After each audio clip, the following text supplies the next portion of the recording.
Greetings and welcome to another edition of the Red Pill Diaries. I'm your host, Rashid, and I'd like to thank you all for joining me now. I know some people were swayed away thinking that it was scheduled at a different time, but I have to just say this. I have to get this off of my chest right before the show really gets gets going. So I just got a new computer, one of the new computers that are coming, that is coming to me. And I'm looking at the computer that I'm on. Both computers were flipping the time as we set the show. And so I go into StreamYard, and StreamYard is telling me you have 10 minutes, and then it gets down to 2 minutes, and then it gets down to 1 minute and like 20 some seconds. So I go over to make sure the live stream is intact on Odyssey, and Odyssey is showing me something different too. So I'm like, what is going on here? So I go to Rumble, and it's showing me something too. It's like 21 minutes to live, and I'm like, huh? Are you serious? And like right now, let me see if I can pull it up for everybody. I'm trying to pull it up now. It's like 21 minutes to live. And then on Rumble, let's see if I can go to Rumble real quick while I'm talking to you guys.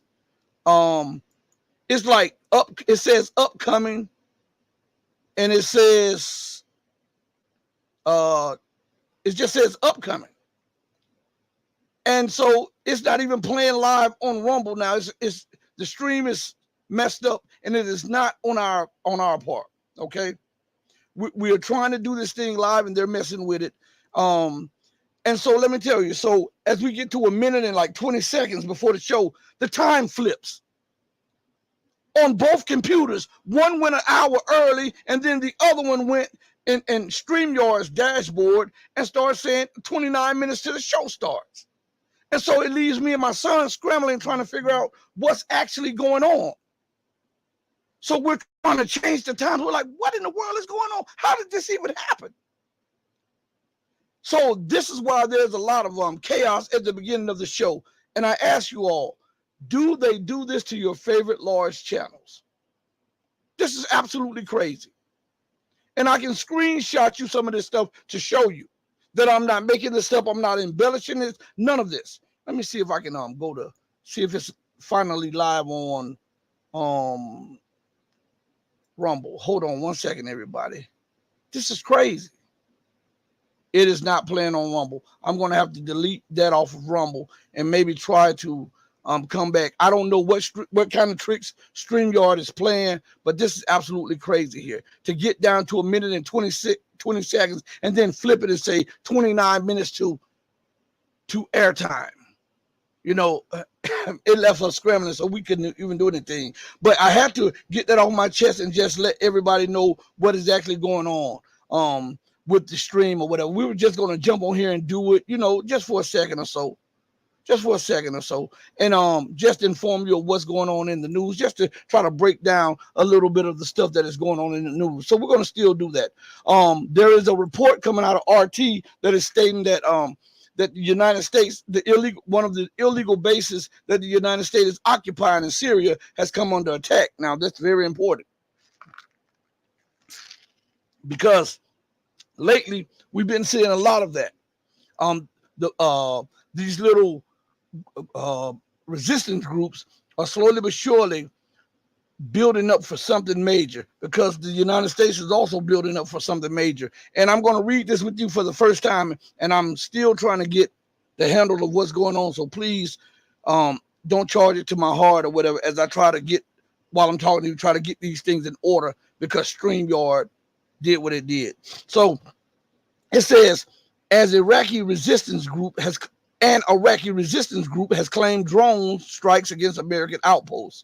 As many as 3 locations in Syria where U.S. troops are illegally deployed have been targeted by the Islamic resistance of Iraq, the group said in a statement on Monday, quoted by local media outlets. The Pentagon claimed that U.S. troops had intercepted at least 2 UAVs while taking no casualties or damage. Citing sources on the ground, the Lebanese-based Al Mayadeen channel reported on Monday that explosions could be heard at the Al Omar oil field in Deir ez-Zor province. There were also reports of drone strikes at Al Shaddadi and Helsaki province and at Al Tanuf. I think that's how you pronounce that. I'm sorry if I'm butchering it. Right now, I'm kind of frustrated from what StreamYard has done. It says the heavily fortified American base in the south of Syria. Now, here's something very important. 10 years ago. Thank you, Joel. Thank you, man. I mean, StreamYard really played a game on me today. And listen, this is not YouTube. I cannot put this on the back of YouTube. StreamYard did that. I was watching it when it flipped the times. But anyway, think about this. I want you to think about where we are in time, because nobody takes time to just think over these things.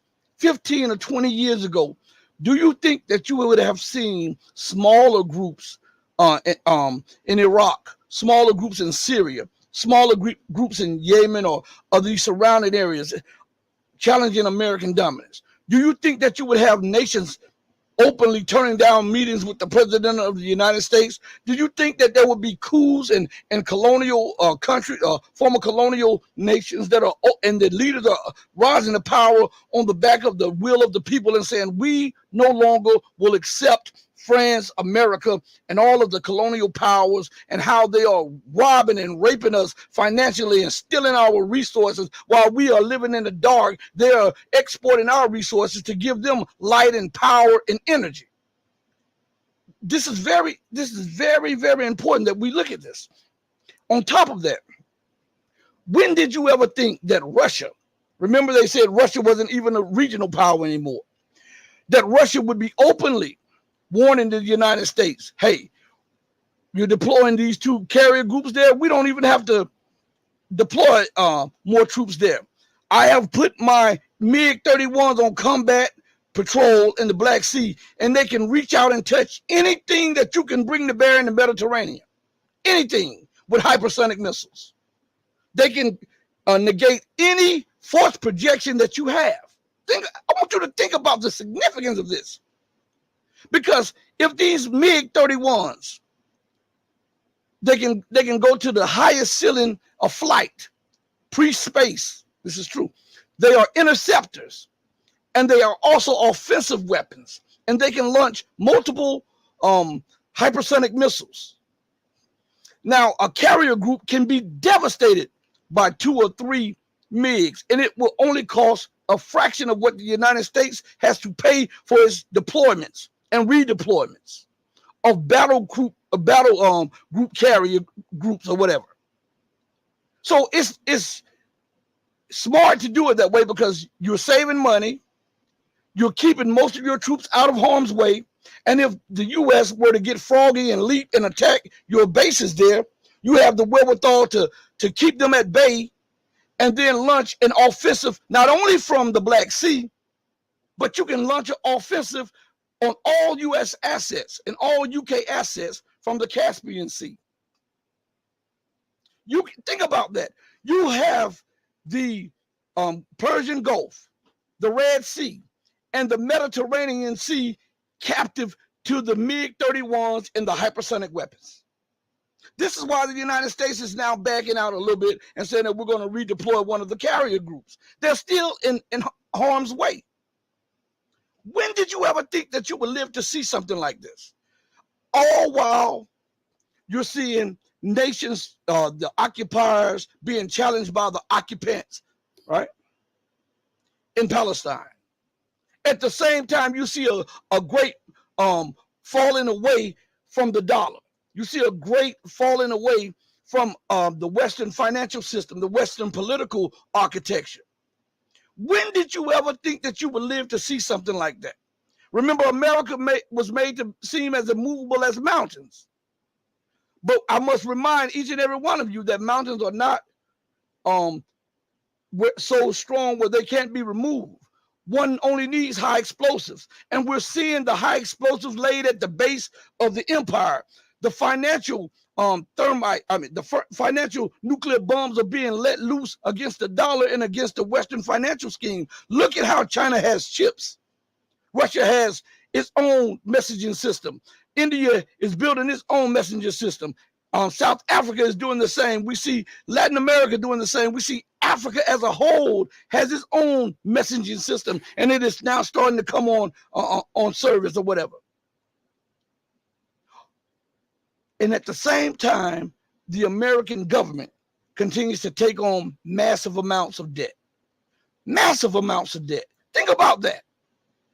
Did you sit down and just think about that? About the debt burden that the American empire is now under. It is so grave.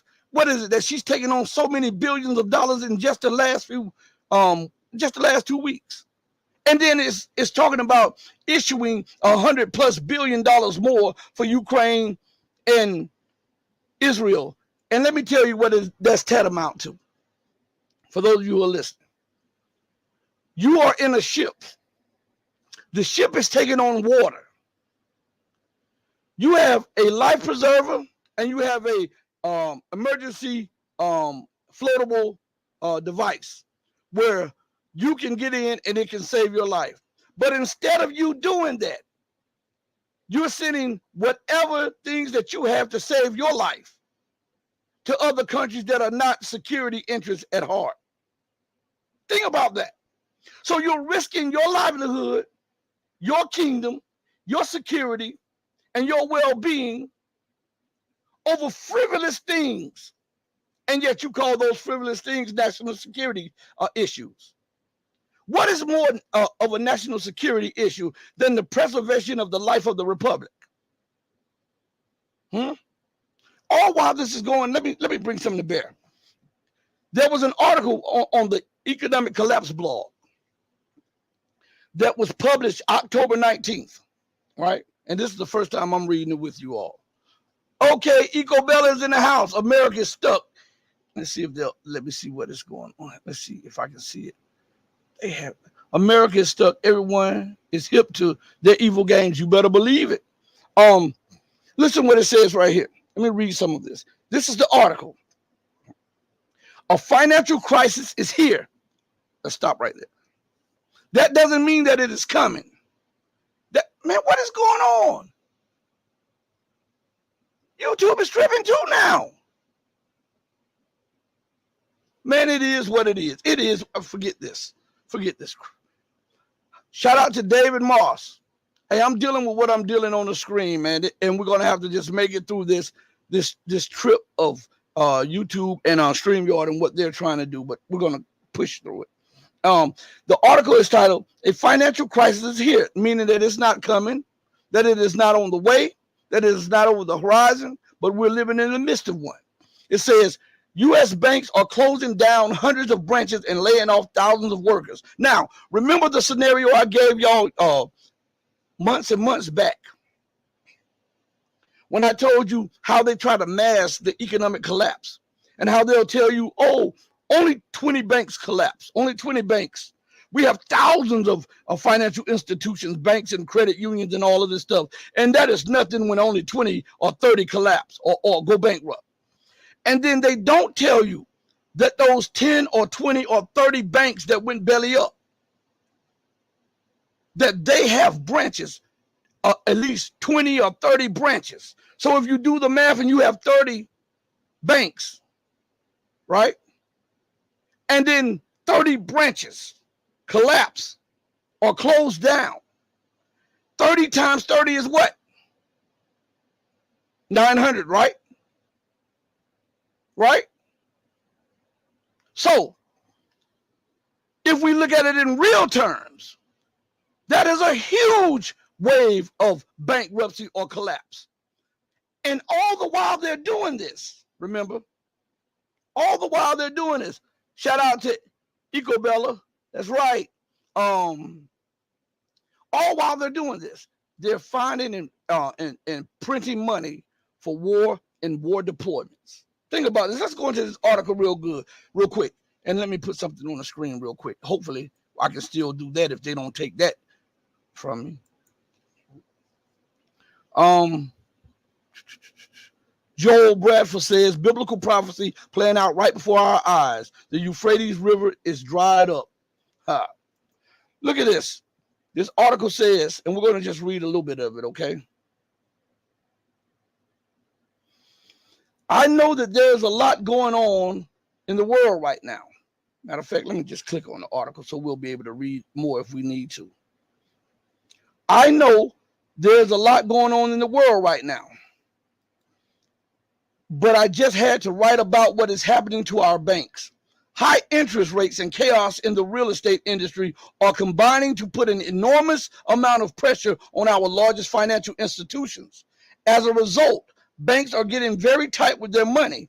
They are closing down hundreds. I said a couple dozen, right? He said they're closing down hundreds of branches. So let's just do an estimate, okay? Say, for instance, you have 50 banks, right? Let me go here real quick. I like to do this math. Say, for instance, you have 50 banks, and each bank closes down 250 branches. That brings us to a whopping 12,500 banks closed. Even though they're not individual banks, each one of them have an individual area of responsibility. You understand? So he says, as a result, banks are getting very tight with their money. They are closing down hundreds of branches, and they are laying off thousands of workers. We are in the early stages of the worst financial crisis since 2008 and 2009, and I fully expect conditions to get even worse in the months ahead. Now, check this out. If that is the case, this makes that old saying even more vital, that charity starts at home, then it spreads abroad. If you see the financial pain on its way, and the screws continue to be turned economically, common sense would tell you to take what little resources that you now have that are available to you right now and prepare for what is coming, the worst. But instead, you are giving them to Ukraine to prosecute and persecute an illegal war against Russia. You're giving it to Israel, and you're arming and training and giving guidance to Israel as an occupier of Palestine. You're trying to foment war between a renegade Chinese province of Chinese Taipei, or known as Taiwan, against the mainland China, all to keep chaos and sow chaos so the world can be confused and engulfed in chaos to give you just a couple hours more of ruling. This is insanity. This is absolutely insane. And all while that is going on, remember this: your tax base is drying up. More people are walking away from the dollar. There are less dollar bond sales now, right? And the interest on your debt continues to approach the trillion or more dollar amount, which means that soon, very soon, your debt will be unserviceable for the republic. And I believe this is what put the impetus on America going all out.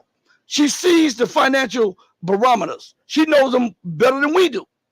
All of them in deterioration. She understands that more nations are walking away from her dollar.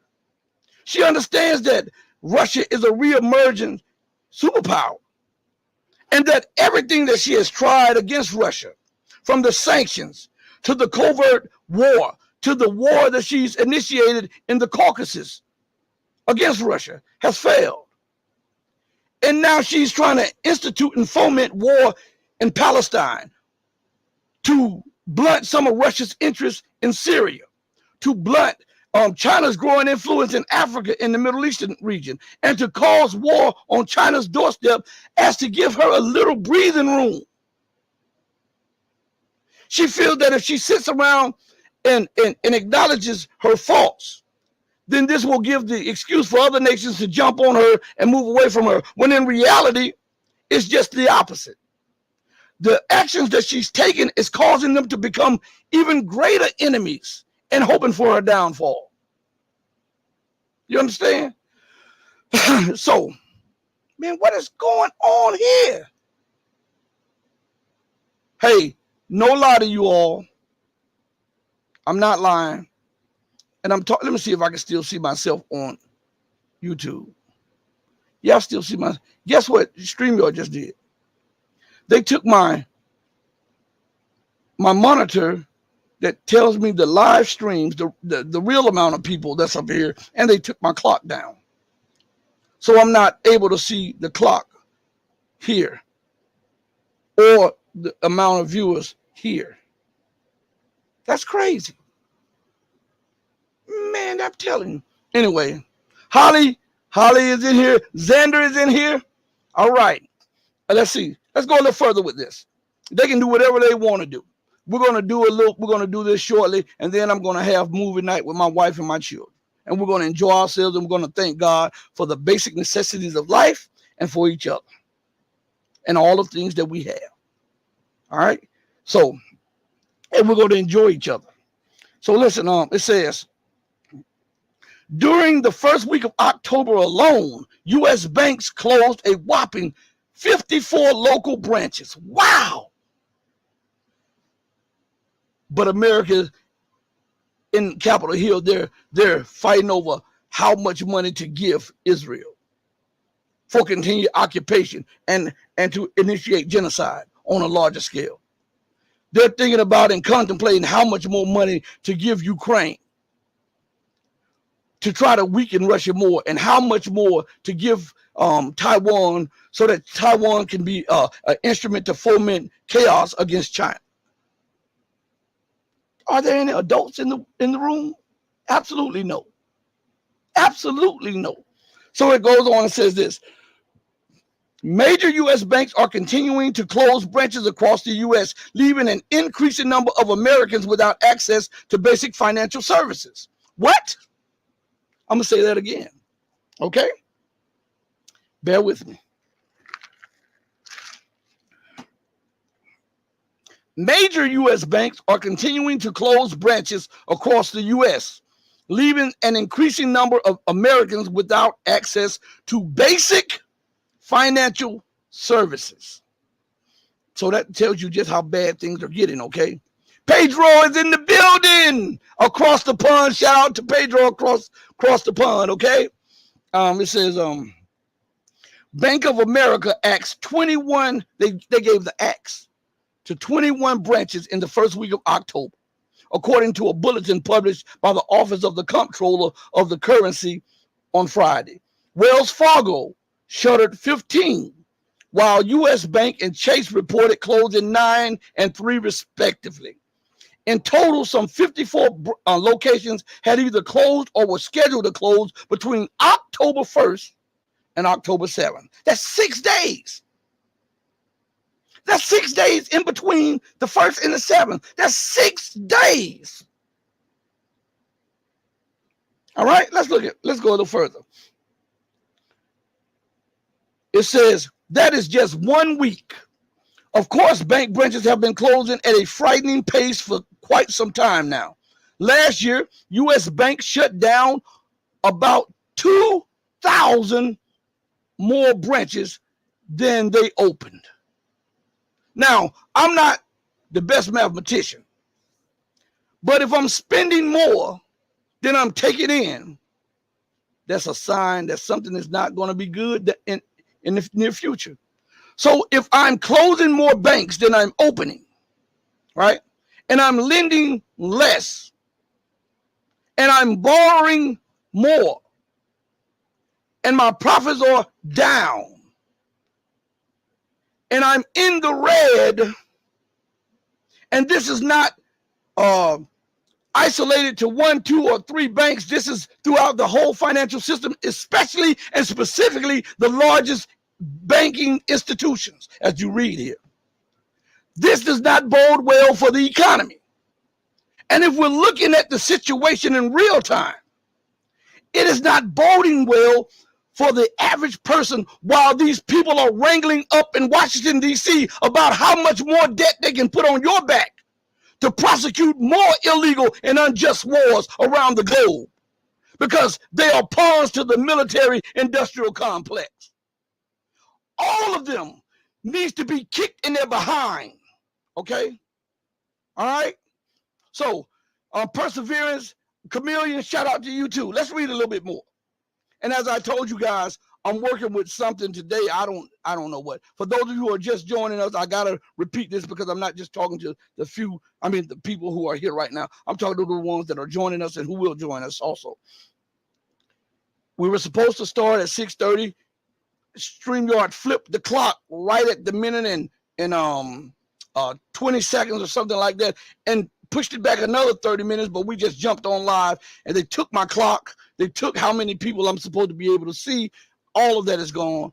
All right. So I'm just going freestyle without any of the things that I'm supposed to have to do the show. And this was by no coincidence. All right. This didn't happen by coincidence, but let's go a little further.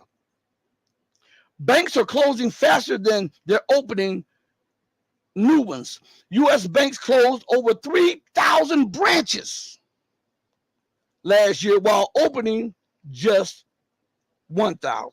Now that's a 3-to-1 ratio, right? So if you're spending, look at this, if every year it is intensifying, you're spending, right? For a few years, you've taken in, let's say, $90,000, right? Or $30,000, excuse me. If you're taking it, but you are spending $90,000, right? How well do you think your economic outlook will look in 5 years? If you're taking in 30 and you're spending 90, and then your spending is upped with all of these appropriations and all of these emergency bills and stuff. So it goes from you taking in 30, the tax base has dropped. So now you're taking in 15, and yet you're spending 200,000. In 5 years, what do you think your financial position will look like as a person? As a person, it will look very, very dire, right? So if we look at that from a personal perspective, and then we change that and apply that same thought pattern to the government, then it will look dire for a government too.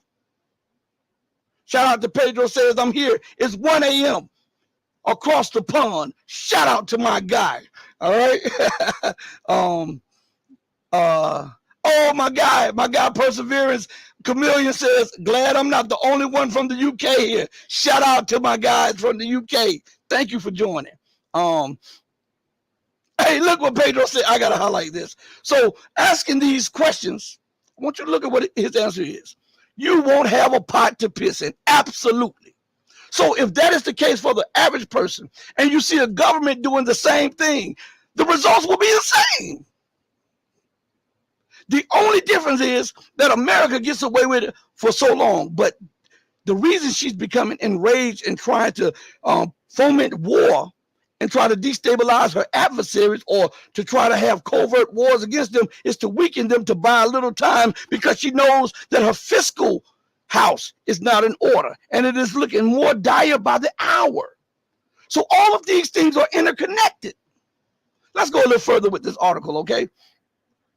It says banks are closing branches faster than they're opening new ones. U.S. banks closed over 3,000 branches last year while just opening 1,000. J.P. Morgan Chase led in branch closures last year, shuttering 144 branches while opening 133. Let's go a little further. The trend will likely continue. So it's a trend, right? We see this trend, an uptick in closures and a downtick in openings.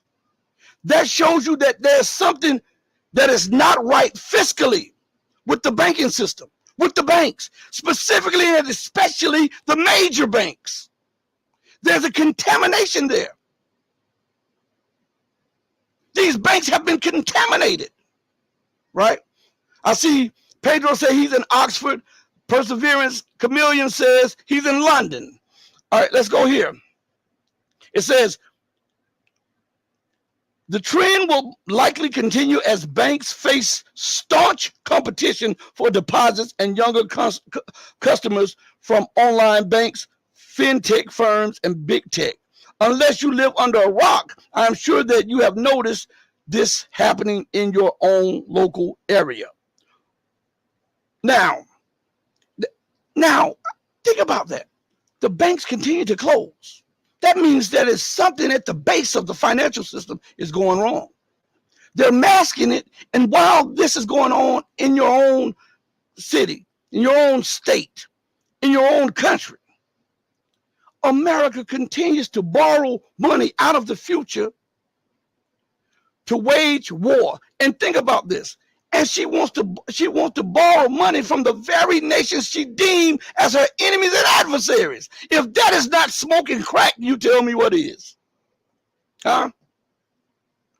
That is a crackhead move. Well, the crackhead needs a fix, right? And the crackhead doesn't have the wherewithal to get the fix. So the crackhead masks up and then goes in and ski masks his dealer, as if the dealer doesn't know his build, his makeup, his voice, and everything. Goes, robs the dealer, smokes up the money or the crack that he got it from, and goes back to the dealer as if he has gone back unnoticed. Only in his mind, it is unnoticeable because his mind has been skewed and blurred because of the drugs. But everybody else can see that he's smoking crack and that he's robbing people. So now you have people that are preparing to take this crackhead off the street by any means necessary. That's what you see, the deployment of the MiG-31s in the Caspian Sea and in the Black Sea. That's why you see China making deployments in the Middle East, right? And in the Asia Pacific and in the Indian Ocean. Because they see this crackhead is gone completely mad and is after his fix at all costs. And it's disturbing the peace, robbing the people, lying to people. That's what crackheads do, right? And they'll trample over their own family to continue with the high. Isn't America trampling over her own constituents, her own citizens to continue to promote war? And it's to the detriment of the very people whom they claim to govern. Crackhead politics, right? Let's see. Let me see. Xander says Biden crack pipe. Let's see. Listen, that is what I was getting at. But it's more than this here. Perseverance says the wars are a distraction from the empty treasury. And it's also, listen, when you've ruled, again, I got to go back to this analogy. I want you to think about this because when I say America, I'm talking about Britain too. These are two in the same. The UK and the US they're two heads to the same coin. Toss it up, if it's heads, it's still part of the same coin as tails, and vice versa. These two are the same. That's why they're involved in every war. Whichever is conflict one is involved in, the other one is involved in. Whatever manner of financial scheming that one is in, you see the other one that is in. Whatever manner that the other one is in political turmoil, you see the other one in. They're two sides of the same coin. So when we say the fall of America, the economic collapse of America, the collapse of American power, American dominance, American military might, we're also referencing the same when it comes to the UK. These are the two daughters of Babylon. Okay? And now I live in America, so I'm telling you this. That's exactly correct. Look what Xander says. Good point. That's exactly crackhead addict behavior. I'm telling you this is. Nobody looks at it like that, but that's what it is. If you dealt with people like that before, if you've talked to people like that before, if you've been around people like that before, or if you've watched movies with people like that before, it should familiarize you with some of the tendencies that they have. And when we look at this schizophrenic policies of America and the UK, we see that my guy JT is in the building. I already know who you are. Already know who you are, my guy. All right, I got to put him up there. Yes, sir. Man, thank you for joining. Thank you. Xander says Canada is following right along too now. Right on. We got to put that in there. But this is crackhead politics. Tell me somebody, everybody, we know somebody or of somebody that has been on either crack or heroin or something like that. and tell me that they don't exhibit these type of tendencies. This schizophrenia. And they can make up a lie off the top of their head, and then they'll start telling a lie, and they'll try to weave you into the lie so that they can scheme you and con you out of something to help them get to the next fix, to the next high. This is what America is doing. What do you think is going on with them talking about? Oh, it's been problems in Washington, D.C. right now by them trying to elect a new Speaker of the House. Who the hell cares? There are more things going on right now. This is all to lull you to sleep about the economic collapse and rot of American power. This is to lull you to sleep about the state of political and geopolitical affairs that the empire now finds itself in.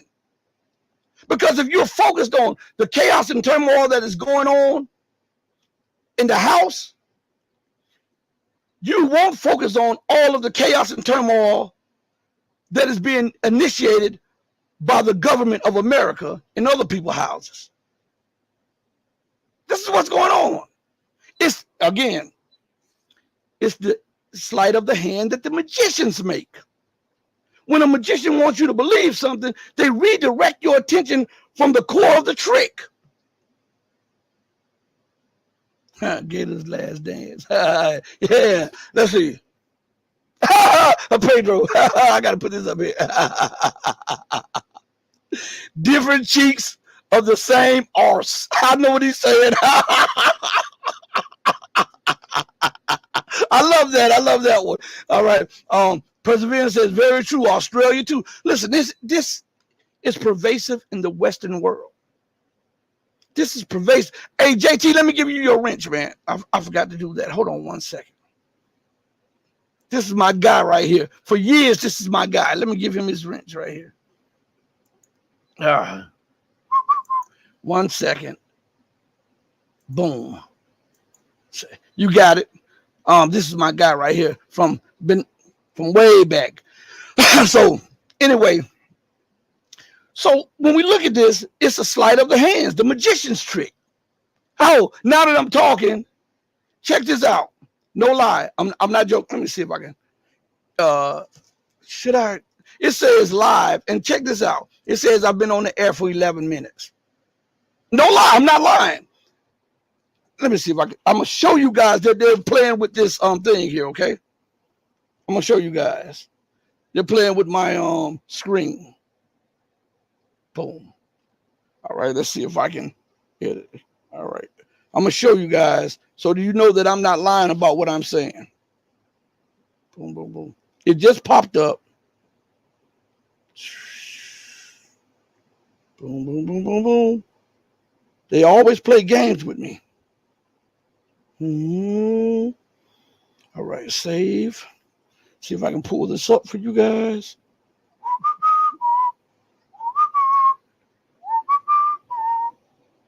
Let me see if I can get in the camera right.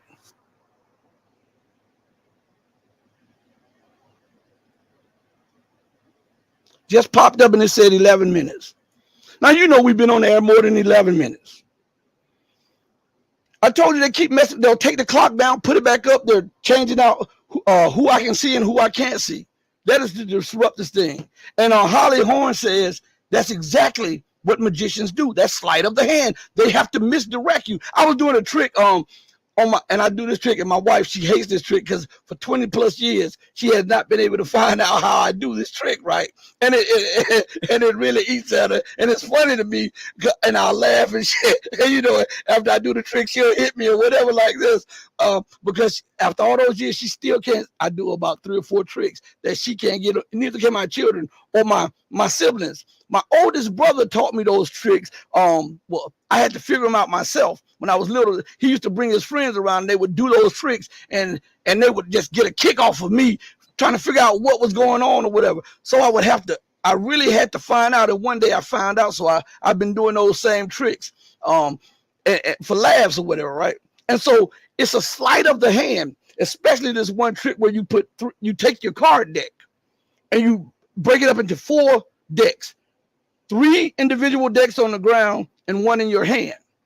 And you ask them to choose a card off the top of either deck. and show it to someone, and then you could put the card anywhere on top of either deck that you want. Now, there's a distraction in that most people don't know.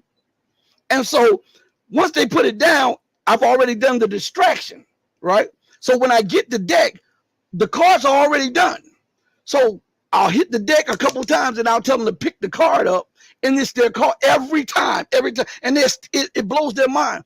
But it's the redirecting of the attention from the card deck, right? And I keep telling my son, I say, listen, look at the card deck. That's where the trick is done. And the sleight of the hand is the redirection of the attention, and that's what you see in politics. That's what you're seeing geopolitically. They're redirecting you with the sleight of the hand. And think about this: when things get bad in this area, they take you over here, and then they'll bring you slowly and slyly bring you back over here. And do you notice America she's deploying warships to the Mediterranean? It's Hamas' fault. She's deploying warships off of the coast of Lebanon. It's Hezbollah's fault. She's occupying Syria. It's Assad and his legitimate government and the legitimate armed forces of the Syrian Arab Republic. America will not, and UK will not cede their position in Iraq, even as the people and the government pass multiple resolutions for all U.S. and coalition forces to leave. They've been doing that for years. And it's the Iraqi force and the resistance force fault for that. Russia is defending its national security on its border, and Russia's the aggressor. Putin is the tyrant. Germany's economy is collapsing because of American policies and American dictates, and it's Russia's fault. China is trying to preserve its independence and its territorial integrity on its own border, in its own waters, with a renegade province that America supports. And China is the belligerent, aggressive one. The UK, which occupied Hong Kong, was never aggressive. The US, which is supplying weapons to Chinese Taipei, is not aggressive. The US, which is openly taunting Russia and supplying mercenaries and weapons and real-time intelligence to Nazis in Ukraine, is not belligerent or aggressive. The US, which is fighting the Syrian Arab army, the armed forces of the Syrian Republic on their territory, is not aggressive. And the United States says, if anybody fires on us, we have the right to self-defense. Make that make sense. Make it make sense. Everybody is belligerent and everybody is aggressive, yet as America is in their house, on their borders, threatening them and helping to destabilize their national security. But America is benign and benevolent. The UK is benign and benevolent. NATO is benign and benevolent. Were they benign and benevolent when they bombed the hell out of Yugoslavia and balkanized it? Were they benign and benevolent when they lied to get a resolution passed to not only destroy Libya, but to then capture the leader, lie talking about he was in a sewage? They pulled him out of the sewage. Man, America can make up some lies. Pulled him out of the sewage pipe. Then they sodomized him, took pictures of it and laughed about it, then killed him. What about Saddam? When they armed Saddam to use chemical weapons against Iran. And when he used up his usefulness to them, they went in there and bombed him, took him, and then they said the same, we got him out of a hole in the ground. Notice the same thing that they use, the same pattern to try to show you that these people are lower than rats. But they used to work for the U.S. Think about that. They sodomized the world leader. They didn't just kill him, they sodomized him. That's not a crime against humanity. Didn't the Nazis get shot after the Nuremberg trials for some things that were just a little bit less vulgar than that? Nobody talks about it. Why? Because of Western exceptionalism. And America sees her position waning and collapsing. And this is what is causing the outbreak of hostilities globally. Israel. cannot maintain its position in the Middle East without U.S., UK, and French backing, political backing, economic backing, and military backing. They cannot do it. Look what happened. Look, to prove what I'm saying to you, the vaunted IDF, the so-called most hardened and the best fighting force in the world, could not even bring Hamas to yield. It took the U.S. to deploy troops into Israel, weapons on warplanes, tanks, ships off the coast, to try to cower Hamas and Hezbollah. I want you to think about that. Think about that. I want you to think about that. That's crazy, right? And when we're looking at the collapse and fall of America, and it's absolutely insane that the people don't address these issues. They don't talk about this. Like, there's history in everything. There's history in everything. I'm looking at a comment by Pedro. Let me go to something. See, there's history in everything, and all of it leads back to the U.S. about this collapse. But let me go to it. It says only the U.S. is allowed to be aggressive. Yeah. You better believe that. Everything that she does, she's justified in. Let's see what's the slide here. Putin got rid of. We put that up there. Let's see. Xander. For freedom and Western values, Gaddafi was good to his people, wanted to go on the gold standard, rejected the IMF. Well, those were some of the things that got him killed. And he was talking bold about, Gaddafi made a few mistakes. I'm going to tell you the mistakes he did. He should have looked at the Chinese model. The Chinese did not agitate or aggravate the United States when they did not have the wherewithal to rebuff the United States. The Chinese bowed their heads, took some insults, took a little embarrassment to build up their economics. As they built up their economics, they quietly built up their military. And they went out of their way to try to demonstrate to the United States that their military buildup was not against the United States and their weapons were not on par with the West. So it was not something that the West should be bothered about. And now look at China right now and look at Libya right now. Had Gaddafi followed that same model, then it would have been a different. See, America only knows how to stop if you bloody her nose. I'm not advocating war, but that's the only. Gaddafi didn't have. Once they verified that Gaddafi no longer had nuclear program, they went in. Didn't they do it to Saddam? Once it was verified. Before then, they thought he had the capability to constitute a nuclear weapon. When he agreed to give up the program, and then it was verifiable that he no longer had anything that could constitute a major chemical or nuclear weapon, the United States, Great Britain, and NATO didn't want to communicate with him. We've had enough talking. You must either leave or die. Think about a man standing outside your house telling you that you have to leave out of your house from amongst your family, or he's going to come in and kill you. I want you to think about that. See, he didn't bide his time. Now, when it comes to Khomeini, you know where Khomeini got that from? Well, let me go back. Let me go up something because I'm going to address something. Let's go here. It was something I just missed. Yeah, like the movie Don't Look Up. It was something I just missed. Okay, Pedro says Khomeini said the U.S. was the great Satan. You know where Khomeini got that from? If you go back in history, Elijah Muhammad of the Nation of Islam, he was on a flight. He met with Khomeini in France. I believe it was France. And after he met with France, Khomeini came back to Iran, and he started calling. That's when the revolution took place, and that's when he started calling the United States the Great Satan. All right, look it up. It's in history. All right, let's go to something else. Let's see. China waited until it was economic. Yes. Perseverance. China waited until it was economically independent before taking a stand. Not just economically.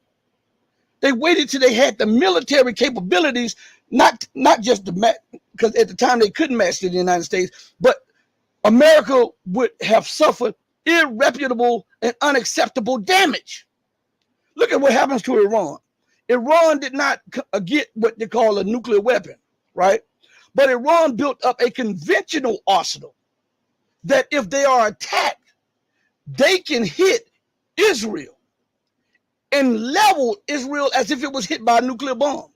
So they skirted the lines of nuclear to become a nuclear power. And they built up their missiles and stuff where they have such a powerful conventional force that these nations will incur unacceptable damage.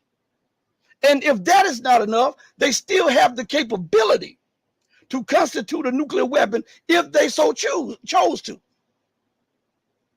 You understand? Gaddafi, he was more, listen, he was more a revolutionary thinker, and he wanted to free Africa from all of the bounds and shackles of colonialism put on by Europe. And he wanted to unify and have a one continent currency backed by all of the unlimited resources of Africa. And that was a no for Europe, because people don't realize this. Had Gaddafi's plan gone through, we're looking at the BRICS plan right now, okay? And we're looking at what's happening as everybody goes towards the Belt and Road Initiative and everybody goes towards the Eurasian Economic Union. But people don't know the ramifications of what would have taken place had Gaddafi's plan gone through. Africa is the richest continent on the planet in every resource, the richest. And had they followed through and unified and had a gold dinar, this would be backed by gold and all of the wealth and riches under the soil of all African countries. That would have changed the economic landscape in such a way that overnight the wealthy nations would have been in Africa. And because Europe has little to no natural resources, it would have been automatically changed to a second or third world continent. And that is something that they could not accept. Now, go research this. I'm not saying this. I'm telling you the writings that they said. And on top of that, he was looking for Africa to be more self-independent and self-productive in farmland. So when they did the survey with the water survey, and they found under Libya that Libya had some of the largest underground untapped water reserve, freshwater reserves that in the entire world. So what Gaddafi did, thinking about the people and what he was trying to do, instead of building up his military on top of that, he hired Western firms to come in, a Canadian Western firm, I might add, to come in and build aqueducts. So that his plan was to transform the desert part of Africa into minerally fertily rich soil, so that they can become the breadbasket to the entire world. And that was a no, because immediately after the Canadian company finished the aqueducts, they told the Canadian government. The Canadian government informed NATO, and that was one of the first targets they hit. They destroyed the aqueducts that the Canadian firm built. They destroyed them. Go look at this. I'm not making this stuff up. That's reality. And it was to keep Africa in a state of want and perpetual servitude. It's in the writings of NATO and the EU leaders and the United States. I'm not making this up. Okay? And then when you look at that, that can show you the mentality of those leaders. They're racist, they're fascists, and they are driven by greed and power more than anything. They will sell their own constituents and the people whom they govern up the river for an extra euro, pound, or dollar. They're willing to put the world on a knife's edge to try to maintain their lifestyle and the greed and the power that they have. This is the truth. So I hear some of the pundits say, well, they won't push the world to war. The hell you say? Listen, if Russia would have reacted in any other way, they still would have been justified. Think about America's reaction had Russia armed the drug dealers in Mexico. And I'm not saying Mexico is full of drug dealers. I'm saying some of the U.S. inspired drug dealers that are there, because America helped whatever or those cartels are there. The CIA in the alphabet soup had a hand in that. Okay, so I'm not in any way blaming the Mexican people or the Mexican government. I'm talking about the reality of the situation. And we know that the alphabet boys from America had a hand in this. Okay, but just imagine if Russia would have gone over there and helped those cartels and armed them to the teeth and openly told them in the United States, we're going to give them Panzer missile systems. We're going to give them whatever they want. We're even training some of those cartel members to fly MiG-31s. And as soon as they're done, we're going to transfer the MiG-31s to the cartels in Mexico. And think about, they would have passed on intelligence that there was Russian Spetsnaz embedded within the cartel to help fight against America. Do you think America would have reacted as restrained as Russia has reacted? And if so, and if not, how can you tell me that these people are not lunatics and not pushing towards war? It's one thing to build up one nuclear weapon. It's another thing to build up 100 nuclear weapons. But then it's on another level of insanity to build up 10,000 nuclear weapons. So you got enough destructive power to destroy the world 30, 40, 50 times over again. And then somebody needs to stop and ask the fool, if you blow the planet up one time, where are you going to stay at? Because you can't stay on Mars. You can't stay on Pluto or Venus or Mercury. And if there are life forms on other planets, after looking at what you're doing, do you think that they will allow you to come to their planet so that you can do the same thing that you did here? Oh, man, I'm telling you, common sense. Ascended Awakening. Shout out to Ascended Awakening. I'm going to go to the beginning. Hey, sorry I'm late. It's all good. It's all good. We just speaking the truth. It's all good. But nobody takes the time out to think about this. All you hear is pundits say, well, they're not going to do this and they're not going to do that. What if somebody miscalculates? What if something strays, a missile strays here? What if by accident a few soldiers are killed there? Where does that lead the world? To total war. And who are the instigators of that? NATO. So these people who are leading NATO, they have to be insane. Because you cannot go out of the atmosphere like on your Wi-Fi, your sci-fi stuff, and pretend that you can go stay on the moon or go stay on Saturn or Mercury or Venus or Pluto or whatever. You came from Earth. Your essence is from this planet. Oh, man. Ascended Awakening said, laughing my poop off. Facts. They silly thinking aliens gonna believe it. That's what now, say for instance, all this life form out there watching all of this, and they see these people get their hands on some nuclear weapon, and they see the politics and the geopolitics going on, and then they're getting ready to blow this planet up, and you think they're gonna welcome you to theirs. Have you lost your flipping mind? Of course you have. Because that is outright insanity. Outright insanity. But nobody talks about that. And think about this. Let's look at this since we're on this subject for a second. And YouTube is tripping right now. What is it? Not YouTube. StreamYard is tripping right now. We've been on here for a good little while. And they're talking about 30 minutes. Anyway, I hope they don't erase the whole of the show. But anyway, I want you to think about this. They spend billions and billions of dollars every year to go out in space, to send satellites, research equipment out in space to detect new life, to try to find new life somewhere in the solar system or in space somewhere, be it a million light years or a billion light years away. Now think about this. Do you think those people will allow you to find them when they see how you're treating each other here on this planet? Do you think they want to come in contact and communications with you when you are killing the very people on the planet that you come from?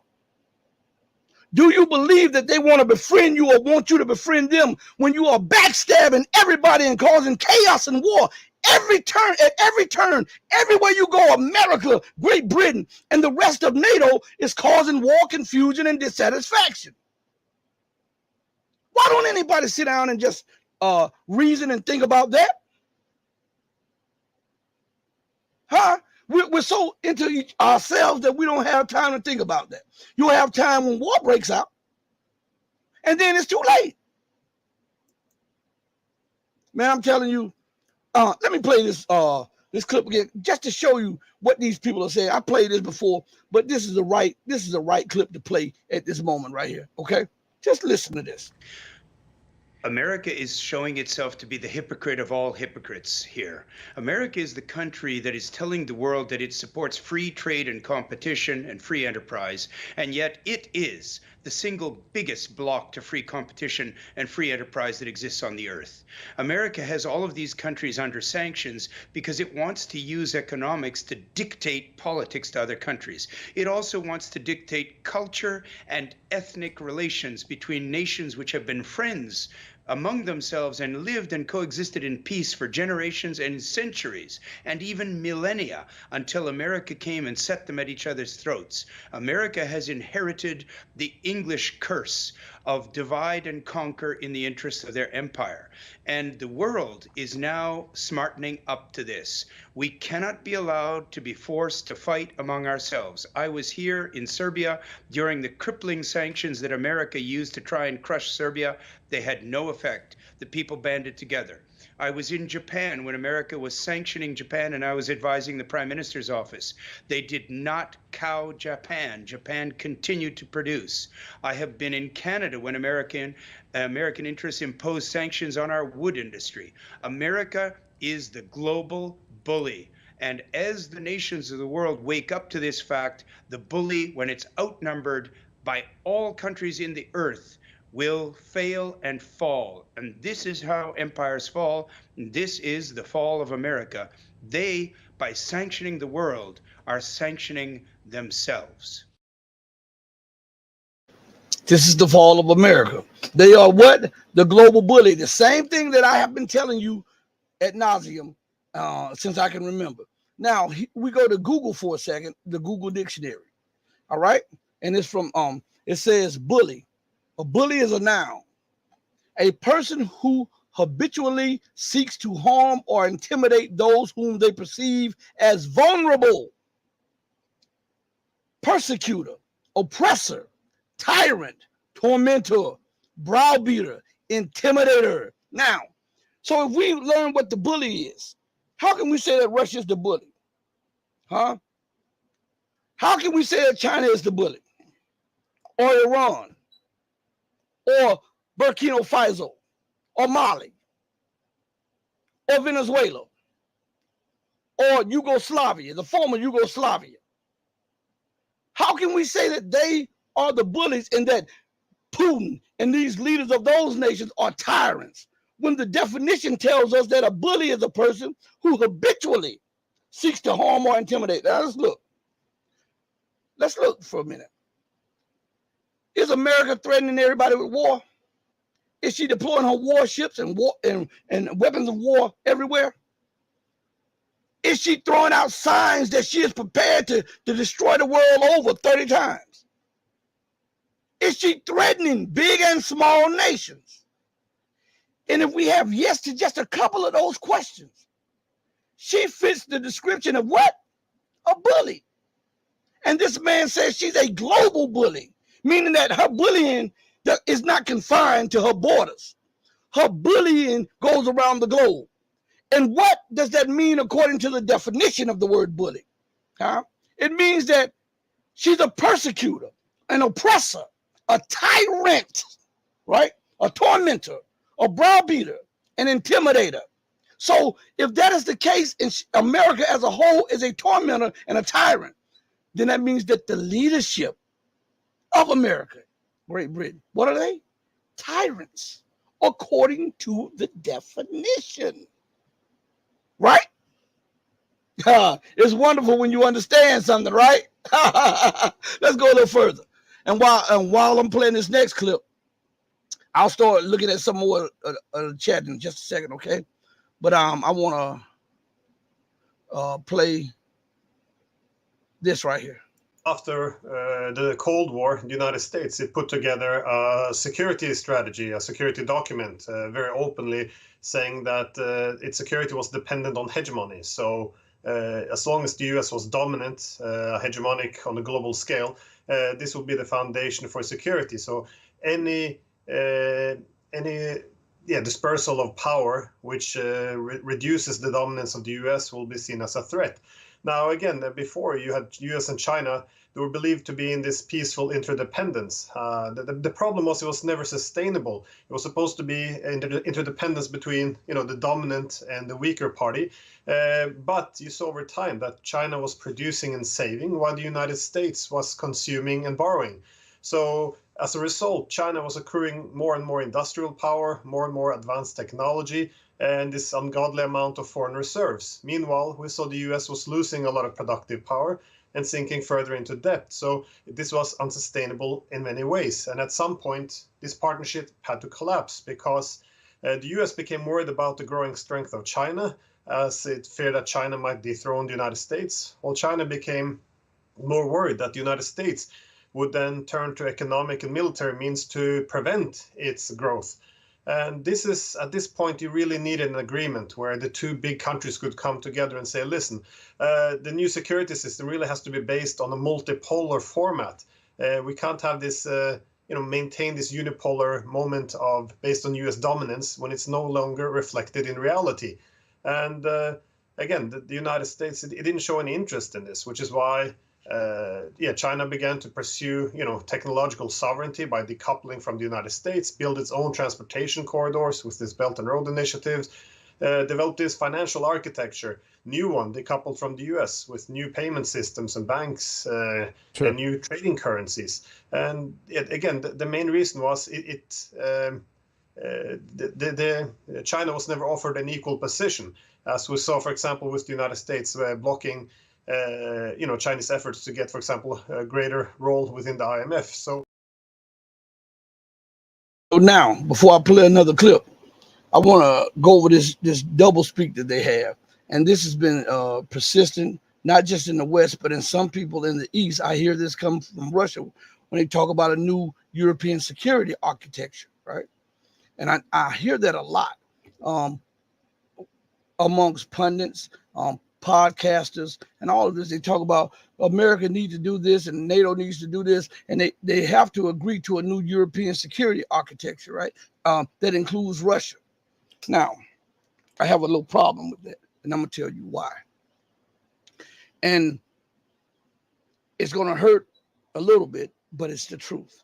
And my audience is pretty much accepts truth, so I'm not worried about that.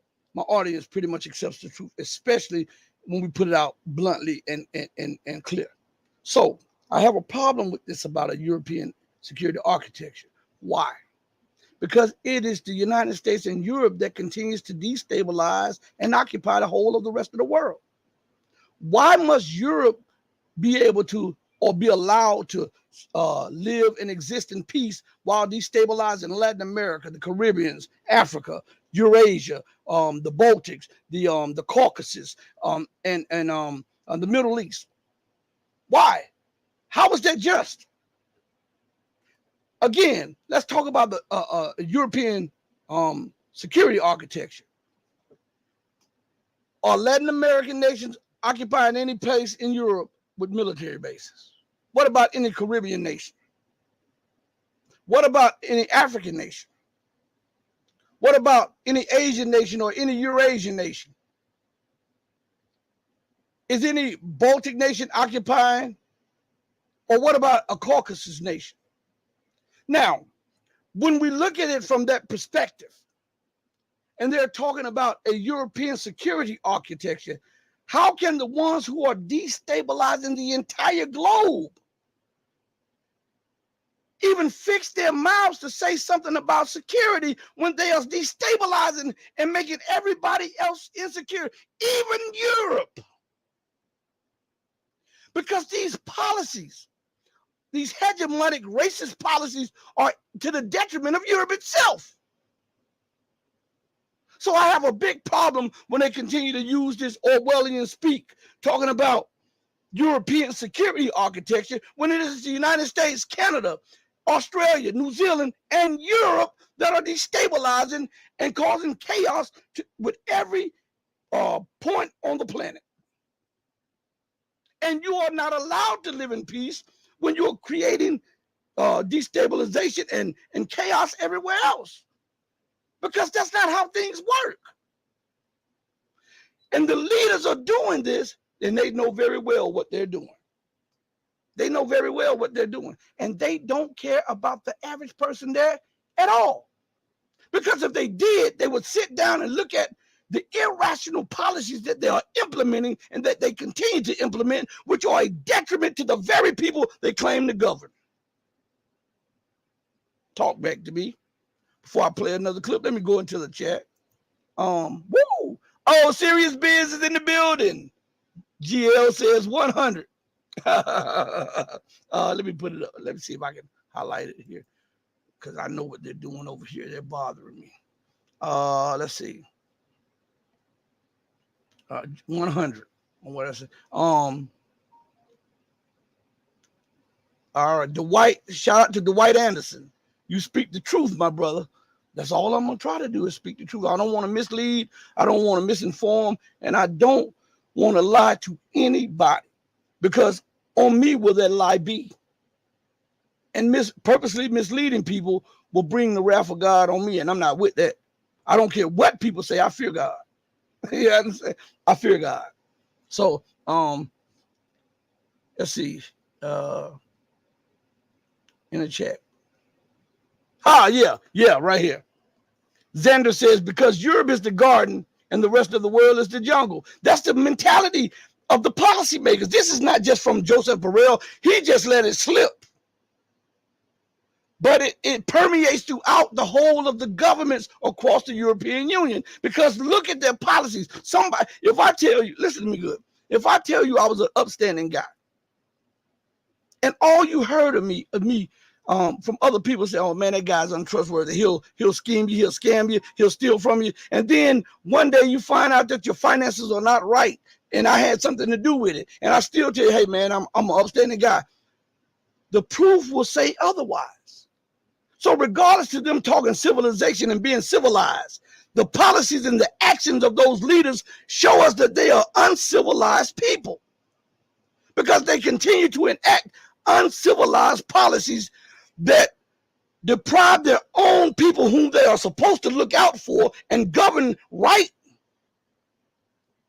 of the right to live in peace and freedom and prosperity. What they're doing is heaping up a lot of judgment back on them because of the policies, right? You know what I'm talking about. Y'all know I'm talking the truth. You know I'm telling the truth. The people have no choice. That's what he says. The people have a choice. I guarantee you this. If everybody in say for instance, the European Union is doing X, Y, and Z,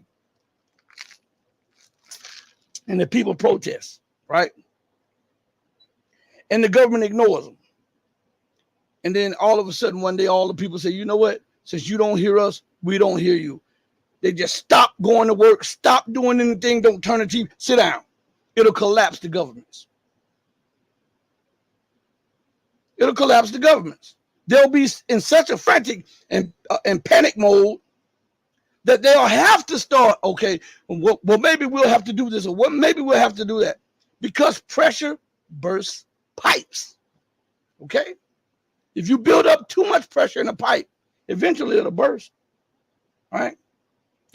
And then some, Serious Business, and then some, brother. That's what I'm saying. So we're in the reality of the time. Think about what I just read to you about the economic collapse of America and what's going on. And then America continues to add debt on top of debt, on top of debt, on top of that. It's crazy. How do you think things are going? And here's the one thing that makes them more of a target, Russia and China as a target. I'm going to put this on the screen because I want you to see this, okay? And I'm getting signals from my family. I know I got to go shortly, but I can't leave this out here like this. On your screen, you'll see what I'm talking about right there, de-dollarization. Let me click on this. All right, you see that? This is why China and Russia is such a problem for them. Listen, look at this. De-dollarization in China and Russia and China trade almost complete, the minister says.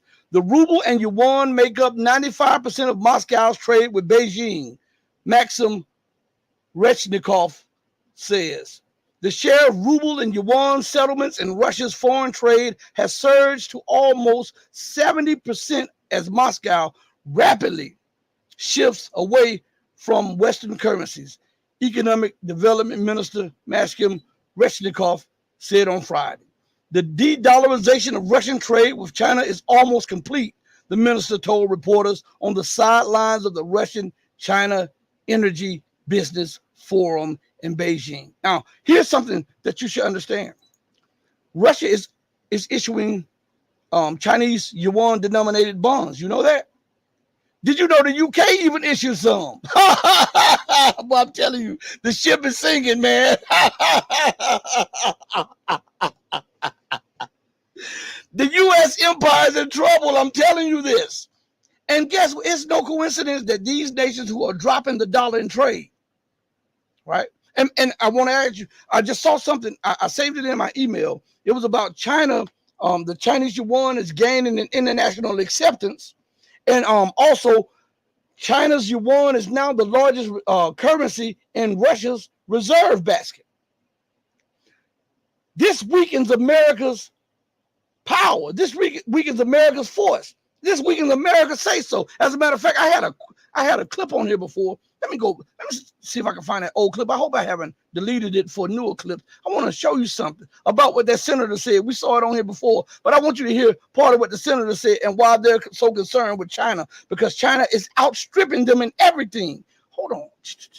Please let me still have that. Oh, it's still here. It's still here. I thought I deleted it, but it's still here. Listen to this, right? And while you listen to this, I want you to look at it as a bystander, looking at a deluded person thinking that they have the right and they have the prerogative to do everything. But if somebody else does it, it's a challenge to them. And that the person that is challenging them is wrong for doing what they're doing in their own best interest. Only America has the right to do that. And China has been belligerent by trying to do what America has done. In so many words, I want you to listen to this. Welcome back. More warnings this morning coming out about doing business with China as Xi Jinping moves to make China the #1 economic superpower and overtake the United States. I spoke with Texas Congressman Michael McCaul, the chairman of the Foreign Affairs. Right there, you see that as Xi Jinping seeks to make China the #1 economic power. Isn't that what Britain did in her time? Isn't that what the United States did when she ruled? Isn't that what all the previous hegemons or the previous global leaders did? Why is it so out there? Why is it such a threat? Why is it so incomprehensible that China does it? Because China is not a part of the Western world, and it is a non-Western, non-white nation. This is unacceptable because in the minds of most people, China must be exploiting people. Anybody that is non-Western cannot think for themselves, cannot build a technology that's independent of the West, cannot do any. That is a racist mindset. But I want you to listen to this and then listen to this senator, this congressman, okay? And I'm not going to play the whole thing. I'll play about 2 or 3 minutes. I just want you to see this for those who haven't seen it. Welcome back. More warnings this morning coming out about doing business with China as Xi Jinping moves to make China the #1 economic superpower and overtake the United States. I spoke with Texas Congressman Michael McCaul, the chairman of the Foreign Affairs Committee. We spoke about at the Milken Institute.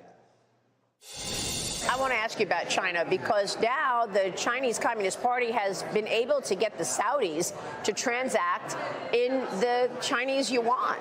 Are you worried about the dollar losing its reserve status? Well, not so much. What I don't like, all of a sudden they're the peace broker. You know, they show up at the 11th hour. We're not there, right? When we don't lead, China fills a void. So they negotiate this peace settlement between the Saudis and Iran. And all it really means is they can have embassies in their respective countries. But they're doing it. Macron went to visit Chairman Xi in Beijing when I was in Taipei. What I do worry about the dollar is in the Belt and Road Initiative, that's their debt trap. You have to sign a contract saying, I'm going to sign up for the digital yuan. What China wants long term is for the digital yuan to be the global currency and not the U.S. dollar. That's incredible. Tell me about that as it relates to surveillance, because I know that right now Ron DeSantis in Florida is pushing back on a digital dollar from the central bank because he feels that there's surveillance threats. Well, I mean, some would argue we have to get, we got to compete with the digital dollar versus the digital yuan that China's on. China's in 140 different countries, Belt and Road. Each of those countries have signed up for the digital yuan. You do the math. Eventually, their goal is that the dollar is going to be the second-rate currency, and it will be the digital yuan. So we got to be this is a great power competition we're in.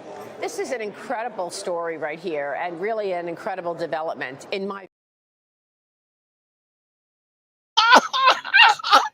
So, according to this congressman, 140 countries have decided that they will be using the yuan already. That's what he said.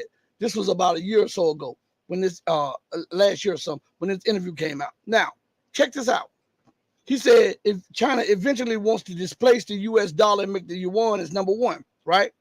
And the commentator, the hostess, she says that's incredible. And at the end, she said it was blowing her mind. So let's go to the dictionary real quick and tell me whether or not this is a whole bunch of racism mixed in fascism. Listen what it says. Incredible, which is an adjective. Impossible to believe. Unbelievable. Beyond belief. Hard to believe. Scarcely credible.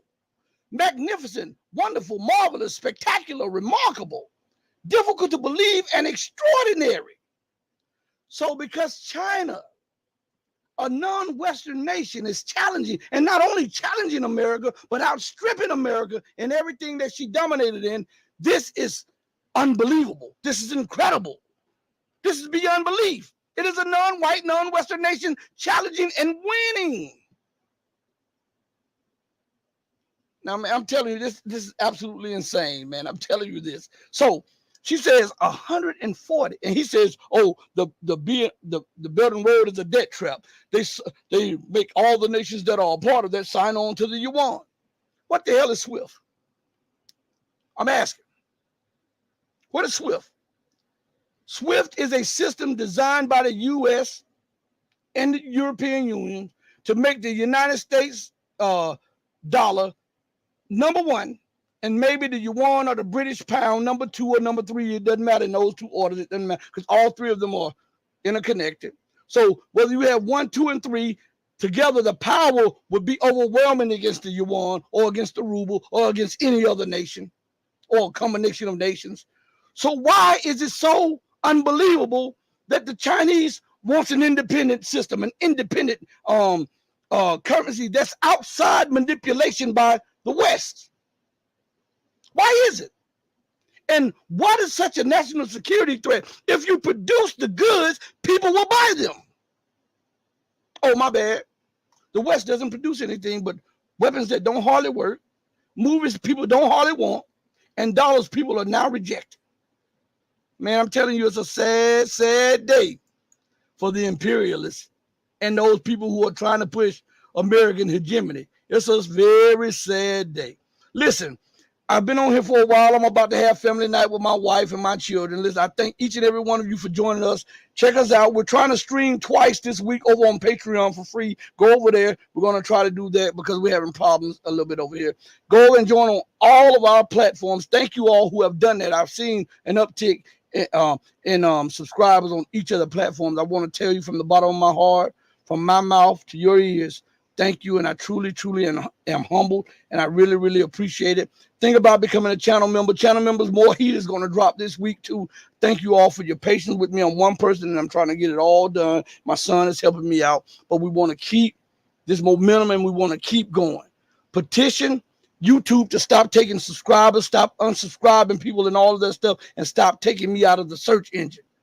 There's no excuses for that.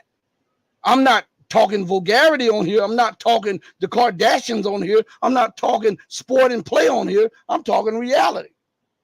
So why should you be hindering a person that's trying to enlighten the masses unless you got ulterior motives? On that note, I go out the same way I came in, with the love in my heart for each and every one of you who loves truth, but know that my love will always pale in comparison to the love that my God has for you. Until we next speak again, stay strong, stay true, but above all things, stay righteous. Hey, mama, guess what? Your baby boy still loves you more than life. Deuces, everybody. We're out of here.